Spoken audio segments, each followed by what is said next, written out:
Hello Rohan, welcome to electrical engineering skills.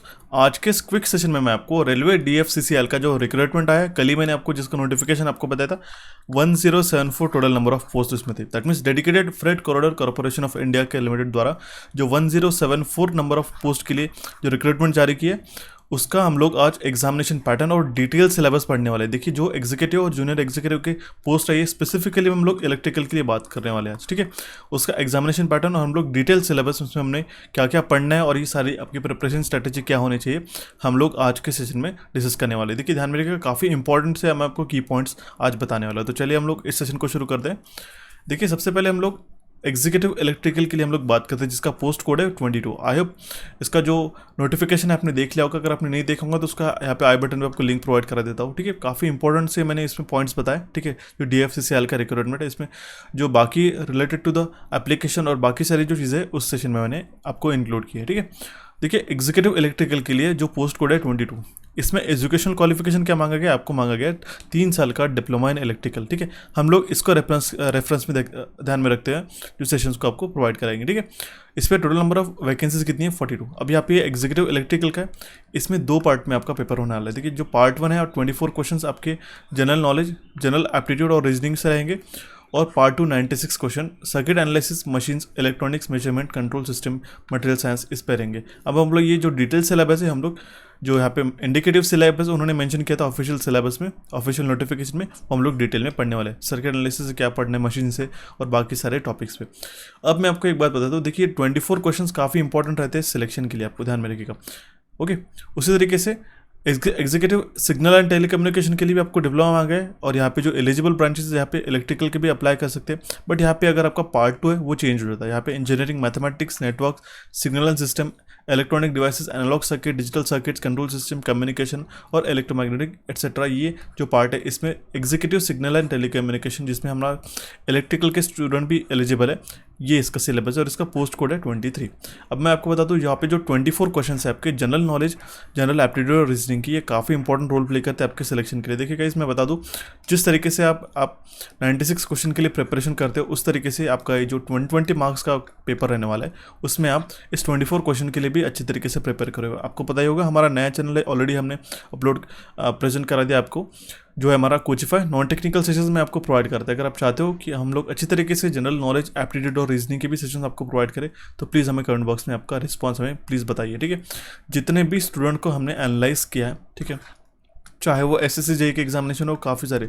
देखिए, 2 type के students मैंने बता के रखे थे। जो फर्स्ट स्टूडेंट है वो कम्प्लीटली टेक्निकल को प्रिपेयर करके जाता है डिटेल में, और एक स्टूडेंट है जो कम्प्लीटली टेक्निकल प्लस वो जो जीके और बाकी एप्टीट्यूड को प्रिपेयर कर जाता है। ये सिलेक्शन इस स्टूडेंट का होता है। 100% हमने देख लिया। हालांकि जो टेक्निकल के मार्क्स रहते हैं इन दोनों के पर रहते हैं। अगर आपने इसके पहले एग्जाम दिया होगा, तो अगर आपने गलती से इस पोर्शन को प्रिपेयर नहीं किया होगा, तो आपको ये पता होगा कि ये मार्क्स जो रहते हैं आपके सिलेक्शन के मार्क्स रहते हैं। क्योंकि 96 क्वेश्चन के साथ आप 96 के 96 भी अगर आप करेक्ट मार्क करके आते हो, फिर भी 24 क्वेश्चन में से आपके maximum number of questions correct होने चाहिए, सो दैट आपका सिलेक्शन 100% होता है, ठीक है। हम लोग यहाँ पे सिर्फ डेफिनेट सिलेक्शन की बात करें, ठीक है। इसलिए दोनों भी पार्ट आपको प्रिपेयर करने होंगे, ठीक है। आपको इसके भी सेशन हम लोग प्रोवाइड करा देंगे, ठीक है। अब हम लोग मेनली आते हैं हमारे जो पार्ट 1 था, जिसमें हम लोग 96 क्वेश्चन थे, ठीक है। उसमें हम लोग डिटेल में सिलेबस डिस्कस करते हैं। देखिए, सबसे पहला पोर्शन क्या था, उसमें सर्किट एनालिसिस। अब सर्किट एनालिसिस में से आपको क्या क्या पढ़ना है, देखिए, इसमें हमारे पास introduction to circuit elements like RLC and their characteristics in terms of linearity and time dependent nature. KCL केवल तो आपको पता ही होगा, Kirchhoff's current law, voltage law. RLC circuit के जो डिपेंडेंट हमारे सर्किट रहते हैं, वो सर्किट आपको अच्छी तरीके से प्रिपेयर करने। उसके बाद आपको मेश एनालिसिस, नोडल एनालिसिस के ऊपर ये काफ़ी बड़ा सिग्निफिकेंस है। 5 से 6 क्वेश्चन आपको इसमें से देखने को मिल सकते हैं, ठीक है। और अगर आप चाहते हो कि 2018 का जो पेपर हुआ था DFCCL जूनियर एग्जीक्यूटिव इलेक्ट्रिकल का, तो वो हम लोग आपको प्रोवाइड करा देंगे। आप प्लीज़ हमें कमेंट बॉक्स में आपका रिस्पांस बताइए। देखिए, आप एक मोड ऑफ कम्युनिकेशन हमारा सिर्फ कमेंट बॉक्स है, ठीक है। अगर आप जिस टाइप के कमेंट्स हमें करते हैं, उसी टाइप के सेशन में आपको प्रोवाइड कराते हैं। इसलिए आपका जो रिस्पॉन्स है, ठीक है, आपको जो भी सेशन की रिक्वायरमेंट होती है, तो प्लीज़ हमें कमेंट बॉक्स में कमेंट करते चलिएगा। आप छोटे से छोटे मन में भी जो डाउट रहते हैं, प्लीज़ हमें बताते चलिएगा, सो दैट हम लोग उसको कंसिडर करते हुए आपको सेशंस प्रोवाइड करेंगे, ठीक है। KCL केवल हो गया, मेश एंड नोडल एनालिसिस से आपको क्वेश्चन प्रिपेयर करने हैं। ड्यूल नेटवर्क हो गया, analysis of magnetically coupled circuit में मैंने आपको बताया था, जो साइन नोटेशन रहते हैं, डॉट नोटेशन, इसके ऊपर काफ़ी बार एसएससी जेईई में भी क्वेश्चंस पूछे जाते हैं पैरेलल सीरीज़ में, ये आपको प्रिपेयर करना है। डॉट कन्वेंशन मैंने आपको बताया था। कपलिंग कोएफिशिएंट क्या रहता है, ठीक है। Tune circuit, control and uncontrolled source क्या रहते हैं, वोल्टेज एंड करंट सोर्स। अब आजकल काफ़ी बार ट्रेंडिंग में ऐसा हो रहा है कि वोल्टेज एंड करंट सोर्स आपको डिपेंडेंट इसको सोर्सेस पूछे जाने लगे, ठीक है। डिपेंडेंट आपको वोल्टेज एंड करंट सोर्स के प्रॉब्लम्स आपको पूछे जाने लगे, ये भी हम लोग कवर करेंगे इस सर्किट एनालिसिस टॉपिक में, ठीक है। सोर्स ट्रांसफॉर्मेशन पे आपको अच्छी तरीके से क्वेश्चंस प्रिपेयर करने के। देन हम लोग इधर पढ़ते नेटवर्क टोपोलॉजी, जिसमें हमारे पास network graph, tree and tree branch link, incidence matrix, cut set and tie set matrix, transient analysis है, ठीक है। तो आरएलसी सर्किट का ये काफ़ी इसमें से क्वेश्चंस पूछे जाने के चांसेस है। Steady state analysis, concept of phasor and vector, impedance and admittance, series and parallel resonance. देखिए ये जो टॉपिक है सेकंड टॉपिक, ठीक है, यहाँ पे मैं मेंशन कर रहा हूँ, हाईलाइट कर रहा हूँ, कंसेप्ट ऑफ फेजर एंड ये काफ़ी इंपॉर्टेंट है गाइस, ठीक है। जो मैं पॉइंट्स बता रहा हूँ, देखिए आपका प्रिपरेशन अभी से चालू करना है। अगर आप इस एग्जामिनेशन के लिए आप फोकस कर रहे होगे तो आप आपकी प्रिपरेशन अभी से शुरू कर दो। ये जो मैं आपको टॉपिक यहाँ पे मेंशन कर रहा हूँ ये काफ़ी इंपॉर्टेंट है और टू द पॉइंट मैंने आपके लिए यहाँ पे इंक्लूड किए। आपको ये सारे प्रिपेयर करने होंगे, ठीक है। ये इंपॉर्टेंट टॉपिक है, आप इसको प्रिपेयर करिएगा। देन हमारे पास नेटवर्क थ्योरम, जो कंप्लीट 8 थ्योरम्स है, ठीक है। जैसे कि हमारा थेवेनिन्स हो गया, नेटवर्क नॉर्टन्स थ्योरम्स हो गया, सुपरपोजिशन, रेसिप्रोसिटी, कॉम्पेंसेशन, सब्स्टिट्यूशन और एमपीपीटी, ठीक है। ये नेटवर्क थ्योरम्स तो आपको अच्छी तरीके से प्रिपेयर करने होंगे। इसका हम लोग सेपरेट सेशन ले लेंगे, ठीक है। ये मैं एक ही सेशन के अंदर ये बाकी सारे जो हमारे थ्योरम्स है मैं आपको कवर करेंगे। इतना सारा आपको पढ़ना है सर्किट एनालिसिस पे। अगर इसमें से कोई अगर पॉइंट छूट गया होगा तो प्लीज़ हमें कमेंट बॉक्स में कमेंट करिएगा, ठीक है। बट हमने जहाँ तक हो सके एनालाइज करके आपको ये सारे जो पॉइंट्स है आपको बता दिया इस सर्किट एनालिसिस टॉपिक में से, ठीक है। देखिए मैं आपको एक बार दिखा देता हूँ, जो इंडिकेटिव सिलेबस था हमारा, ठीक है, इसमें से सर्किट एनालिसिस हमने अभी यहाँ पे डिस्कस कर लिया। अभी हम लोग डिस्कस करते हैं मशीन्स को, ओके। ये हमारा इलेक्ट्रिक मशीन्स का सिलेबस, इसमें आपको डीसी मशीन पढ़ना है, उसका कंप्लीटली कंस्ट्रक्शन प्रिंसिपल, उसके जो टाइप ऑफ मोटर रहते हैं उसके ग्राफ, ठीक है, उसके क्या क्या कौन से ग्राफ रहते हैं वो आपको अच्छी तरीके से पढ़ने हैं। कैरेक्टरिस्टिक जिसको हम लोग कहते हैं, स्पीड कंट्रोल, उसकी स्टार्टिंग मेथड क्या होती है, ठीक है। Various type of DC motor, उसकी starting control, braking control, losses, efficiency के जो प्रॉब्लम्स रहते हैं, ठीक है, न्यूमेरिकल्स, वो आपको काफ़ी बार इसमें से पूछे जा सकते हैं। नेक्स्ट आता है हमारा सिंगल फेज और 3 फेज ट्रांसफार्मर। ये तो काफ़ी इंपॉर्टेंट एक आपका चैप्टर है कंप्लीटली सिलेबस में से, ठीक है।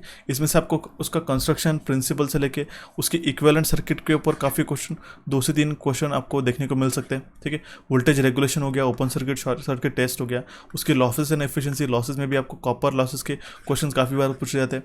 पार्शियल लोड पे, फुल लोड पे अगर 0.25% लोडिंग है तो हमारा कॉपर लॉस निकालो, इस टाइप के क्वेश्चन पूछे जा सकते हैं।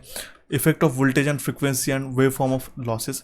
उसके बाद में हम लोग parallel operation of 3 phase transformer, single phase transformer के क्वेश्चन हम लोग देख लेंगे इलेक्ट्रिक मशीन्स के अंदर। देन आता है हमारा ऑटो ट्रांसफार्मर, इसमें भी ऑटो ट्रांसफार्मर का एफिशिएंसी और कितना परसेंटेज हमारा ऑटो ट्रांसफार्मर में ट्रांसमिट होता है इलेक्ट्रिकली, कंडक्टिवली। ये आपने अगर डिटेल सिलेबस नोटिस किया होगा तो ये सारे क्वेश्चन हम लोग इलेक्ट्रिक मशीन्स में हम लोग पढ़ेंगे। देन आता है हमारा last topic electric 3 phase induction motor, जिसमें हमारे पास आरएमएफ की प्रिंसिपल क्या है, उसका ऑपरेशन, इक्विवेलेंट सर्किट हो गया, उसकी टॉर्क स्पीड कैरेक्टरिस्टिक्स होगी, स्टार्टिंग और स्पीड कंट्रोल हो गया, braking, voltage and frequency variation, torque speed characteristic हो गया उसका, और फ्रैक्शनल किलोवाट मोटर। अब मैं आपको बता दूं यहाँ तक तो आपने पढ़ लिया, बट ये पॉइंट कभी बात आप इग्नोर मत करिएगा। फ्रैक्शनल किलोवाट मोटर से काफ़ी क्वेश्चन आपको पूछे जाते हैं। देखिए जो टॉपिक्स हम लोग इग्नोर करते हैं वहीं से क्वेश्चन ज़्यादा देखने को मिलते हैं, या आपने अभी तक नोटिस किया होगा, ठीक है। तो ये हम लोग सारे डिटेल में हम लोग अच्छी तरीके से पढ़ लेंगे।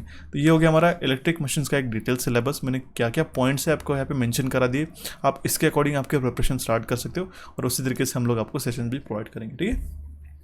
नेक्स्ट आता है हमारा इलेक्ट्रॉनिक्स का सिलेबस, ठीक है। ये इंडिकेटिव सिलेबस में आपको सिर्फ इलेक्ट्रॉनिक्स मेंशन किया था, बट मैं आपको बता दूं क्या क्या पढ़ना है। इसमें हमारे पास में semiconductor materials, type of semiconductor, N type हो गया, पी टाइप, इसका क्लासिफिकेशन मैंने आपको बता दिया, उसका वर्किंग और एप्लीकेशन, ठीक है। पीएन जंक्शन का बेसिक से आप चालू करिएगा, ठीक है, डायोड से, उसका क्या होता है, पीएन जंक्शन में जंक्शन का क्या होता है, बैरियर पोटेंशियल क्या होता है, उसमें आयंस क्या होते हैं, ठीक है, इलेक्ट्रॉन्स कहाँ पे होते हैं, होल्स कहाँ पे होते हैं, ये सारी चीज़ें आप पढ़िएगा। Temperature sensitive elements, photo conductive cells, photo voltaic cells हो गया, वैरिस्टर, हॉल इफेक्ट जनरेटर हो गया, LCD, light dependent resistors, LEDs, piezo electric materials, ये सारा आपको इलेक्ट्रॉनिक्स में पढ़ना हो, ठीक है। Semiconductor, laser and characteristics, photo conductor, photo diode, avalanche photo diode, ये सारे जो डिफरेंट इलेक्ट्रॉनिक्स के सेमीकंडक्टर डिवाइसेस है ये आपको अच्छी तरीके से पढ़ने होंगे इस इलेक्ट्रॉनिक्स टॉपिक में, ठीक है। आई होप आपको यहाँ तक समझ में आया होगा। नेक्स्ट आता है हमारे पास में मेजरमेंट। अब मेजरमेंट में आपको क्या क्या पढ़ना है, मेजरमेंट ऑफ पावर, 3 फेज और सिंगल फेज दोनों भी पढ़ना है, एक्टिव और रिएक्टिव। और उसकी एनर्जी भी। 2 वाट मीटर मेथड मैंने आपको काफ़ी अच्छी तरीके से पढ़ा है अभी कुछ ही दिनों पहले। 2 watt meter method of 3 phase power factor measurement, इस पे तो आप 100% लिख के ले लो, काफ़ी बार क्वेश्चन पूछा जाता है एग्जामिनेशन में, ठीक है। 3 से 4 क्वेश्चन हम लोग एक्सपेक्ट कर सकते हैं इस बार, ठीक है। 3 phase power measurement by 2 watt meter method, ठीक है। मेजरमेंट हालांकि हम लोग ये आने वाले सेशन में पढ़ने वाले। Measurement of frequency, phase angle, ammeter, volt meter हो गया, moving coil, moving iron type, उसके एक्सटेंशन ऑफ रेंज पे क्वेश्चन पूछा जाता है, ये इंपॉर्टेंट टॉपिक है। मल्टीमीटर हो गया, मेगर एनर्जी मीटर, उसके जो डिफरेंट ब्रिजेस यूज़ करते हैं इसके लिए क्वेश्चन पूछा जाता है। CRO का यूज़ क्या होता है, signal generator. CT and PT that means instrumentation transformer का ये पार्ट आता है। अर्थ फॉल डिटेक्शन, ये हमारा सारा मेजरमेंट के अंदर हम लोग प्रिपेयर करने वाले, ठीक है।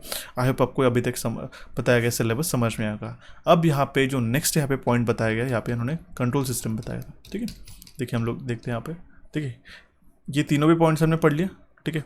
मशीन्स हो गया, इलेक्ट्रॉनिक्स, मेजरमेंट्स पे पढ़ लिया। अब हम लोग कंट्रोल सिस्टम और मटेरियल सिस्टम इसके बारे में डिस्कस करेंगे, ठीक है।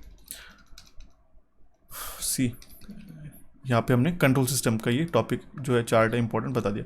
इसमें modelling of dynamic system, electrical, mechanical and hydraulic system. देखिए एक मॉडलिंग रहता है, इलेक्ट्रिकल एनालॉजी और मैकेनिकल एनालॉजी में आपको ये मॉडलिंग से क्वेश्चन पूछा सकते हैं। Concept of transfer function, Laplace transform के जो फॉर्मूलाज रहते हैं, बेसिक्स फार्मूले आप अच्छी तरीके से प्रिपेयर करके जाना है।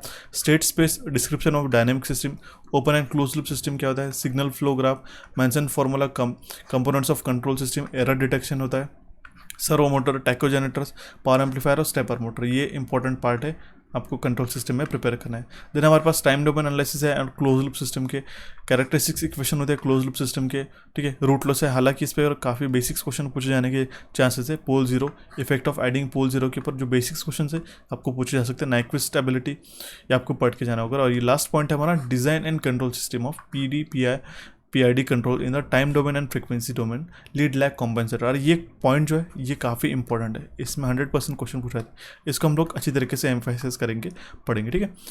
तो ये हो गया हमारा कंट्रोल सिस्टम का सिलेबस। अब हमारे पास आता है मटेरियल सिस्टम का। ये मटेरियल सिस्टम आपने काफ़ी सारे स्टूडेंट्स को कन्फ्यूज हुआ होगा, बट इसमें क्या आता है, classification of solid from electrical engineering point of view. देखिए जो electrical engineering point of view में जो मटेरियल हम लोग यूज़ में लेते हैं उसका कंस्ट्रक्शन क्या होता है, उसकी प्रॉपर्टीज़ क्या होती है, कंडक्टर से हो गया, इंसुलेटर, सेमीकंडक्टर्स, ये इसमें इंक्लूड होते हैं, ठीक है।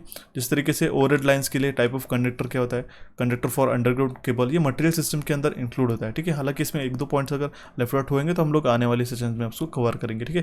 रजिस्टर्स क्या होते हैं, material for bus bar, metals and alloys, these all are covered under the material system syllabus. तो ये था हमारा 96 मार्क्स का जो सिलेबस था, इंडिकेटिव सिलेबस उन्होंने बताया था, ये हमने यहाँ पे डिस्कस कर लिया, ठीक है। आई होप आपको यहाँ पे एक बार समझ में आया होगा, ओके। ये था हमारा पार्ट 2 का, यहाँ पे जो बताया था इलेक्ट्रिकल के लिए, एग्जीक्यूटिव इलेक्ट्रिकल के लिए, दैट मीन्स जो पोस्ट कोड 22 है इसका हमने सिलेबस कंप्लीटली डिस्कस कर लिया जो डिप्लोमा के लिए था। अब यहाँ पे अगर हम लोग चाहते हैं सिग्नल एंड टेलीकम्युनिकेशन के लिए, तो यहाँ पे analog circuit, engineering mathematics, network, signal system, ये हमें एडिशनल टॉपिक हमें पढ़ने पड़ते हैं, ठीक है। तो ये यहाँ तक कि हमने जो सिलेबस है, आई होप आपको आशा करता हूँ कि समझ में आया होगा, ओके। इसके बाद मैं कुछ और चीज़ें बता देता हूँ आपको, जैसे कि हमारा जो जूनियर एग्जीक्यूटिव यहाँ पे IIT बेस्ड 10th बेस्ड हमारी जो जॉब है यहाँ पे 135 इसमें वैकेंसीज है। इसमें जो पार्ट 1 और पार्ट 2 इसमें 60 क्वेश्चन है, ठीक है। इसके भी आपको दोनों भी पार्ट मिलते जाएंगे। जनरल नॉलेज, न्यूमेरिकल एबिलिटी के आपको कोचिफाई पे मिल जाएंगे। और अगर आप चाहते हो ये सारे भी टॉपिक कवर करें, आप में से जितने भी स्टूडेंट प्रिपेयर करेंगे इस पोस्ट के लिए पर्टिकुलरली, तो हमें प्लीज़ कमेंट बॉक्स में कमेंट करके मेंशन करके बताइएगा, सो दैट हम लोग आपके लिए भी सेशंस प्रोवाइड करा सकते हैं, ठीक है। Junior executive electrical post code 31 की बात कर रहा हूँ मैं, ओके। आशा करता हूँ 31 तक आपको ये पोस्ट कोड 31 तक समझ में आए थे कि जो भी पोस्ट इलेक्ट्रिकल के लिए स्पेसिफिकली थे ये हमने डिस्कस कर लिया। नेक्स्ट आता है हमारा junior executive signal and telecommunication के लिए। अब यहाँ पे पोस्ट कोड 32 है, इसमें भी जो मैट्रिकुलेशन मांगा गया, ठीक है, 60% का इसमें ITI मांगा गया है 2 साल का, 2 साल के साथ, और नंबर ऑफ पोस्ट इसमें 147। यहाँ पे जो टॉपिक्स मेंशन है, अगर आप चाहते हो, आप में से काफ़ी सारे स्टूडेंट्स अगर प्रिपेयर कर रहे होंगे तो प्लीज़ हमें बताइएगा। तो आशा करता होगा इस आपको जो भी हमने सिलेबस और इसका एग्जामिनेशन पैटर्न बताया, ठीक है, ये आपको समझ में आएगा। इसके क्लासेस जल्दी से जल्दी आपके शुरू हो जाएंगे हमारे इलेक्ट्रिकल इंजीनियरिंग MCQs और कोचिफा चैनल पे, ठीक है।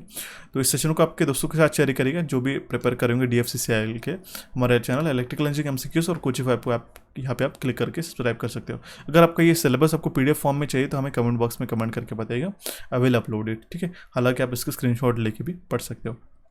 So guys, thanks for watching this session and have a nice day.